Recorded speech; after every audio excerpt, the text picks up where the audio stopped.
Just look at all that gorgeous space. Ready at Dawn has developed an absurdly detailed and visually stunning follow-up to its 2017 virtual reality adventure game, Lone Echo, but no amount of infinite vistas or interactive electric toothbrushes can save this sequel from feeling stale next to the thrilling and innovative VR experiences we've had in the past 5 years.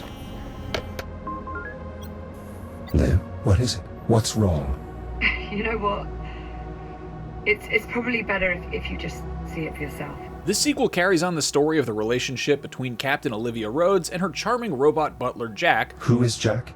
Do you know what Liv, I'm fine. I was only joking. Oh, God, you had me worried. But more importantly, it retains the original's most enduring feature, its zero-G movement. As Jack, you must reach out and physically grab things and push yourself around, using momentum in a satisfying way to arc your body past hazards and slip through gaps to solve puzzles. With nearly every object in Lone Echo 2 available for you to grab onto, it quickly summons a strong sense of immersion. Wrist-mounted thrusters let you make deft touches to get your balance, slip around corners and hover in place to listen to monologues. And once the map opens up and you get your space legs, you'll soon find yourself drifting around the stratosphere with grace. The rings of Saturn will serve as a gorgeous backdrop to your awesome acrobatics. Lone Echo 2 is very comfortable to play both standing and seated, but everything that surrounds moving from point A to point B is a letdown. The story is particularly bleak, concerning an evolving infection and a space station lost in time. There is no real antagonist beyond the dreaded biomass that infects most of the explorable spaces. If you get caught up in it, it's a gloopy death sentence. The biomass's offspring, the dreaded ticks, are Lone Echo 2's only enemies. These annoying squishy balls stick to you and sap your robo-life force if you get too close. Shields at 95%. Most of the puzzles involve redirecting the ticks toward non-organic power sources and eventually blasting them to smithereens, with the goal being to clear out infected areas and help find a cure. The solutions are creative until they become repetitive. My favorite involved controlling a crane's limbs with my fingers and using momentum to push it across gaps and mop the little dudes up, but you can only do that so many times. It seems the researchers here found some success. You make progress by unlocking more of Jack's wrist-mounted tools, which you eventually have to combine to complete more complex tasks. This can be a lot of fun when leveraging Lone Echo 2's excellent movement, like when you're asked to dash between objects in a belt of debris and activate pockets of safety with your data laser. But when you have more than two tools, swapping between them using the confusing symbols on your wrist feels inaccurate, and that can get you killed when the ticks are swarming. Playing on PC using an Oculus Quest 2 over Airlink, its controllers handled just about everything in style, but I was begging for the advanced finger tracking of Valve's index controllers in these few instances. Well-delivered back and forths between Olivia and Jack help to soften the blow of an adventure without an interesting story, but even their established relationship isn't convincing enough to save Lone Echo 2's plot from feeling dull.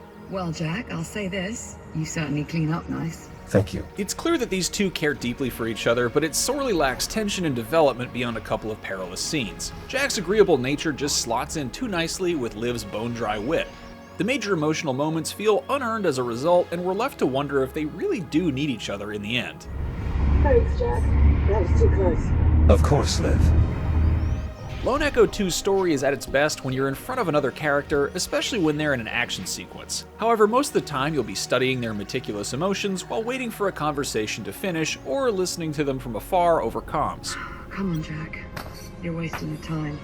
There's more than enough exposition here to ensure you understand what's going on, even if you didn't play Lone Echo. It's not that it doesn't make sense, it's just that it's delivered at a snail's pace and without any meaningful twist to shock you out of your boredom. We go from place to place, pulling plenty of levers as we go. All the while, we're getting a crash course in space station jargon, from conduits to stasis projectors to counter pulse blast waves. It's just not very exciting. Align stasis projectors. I'm on it.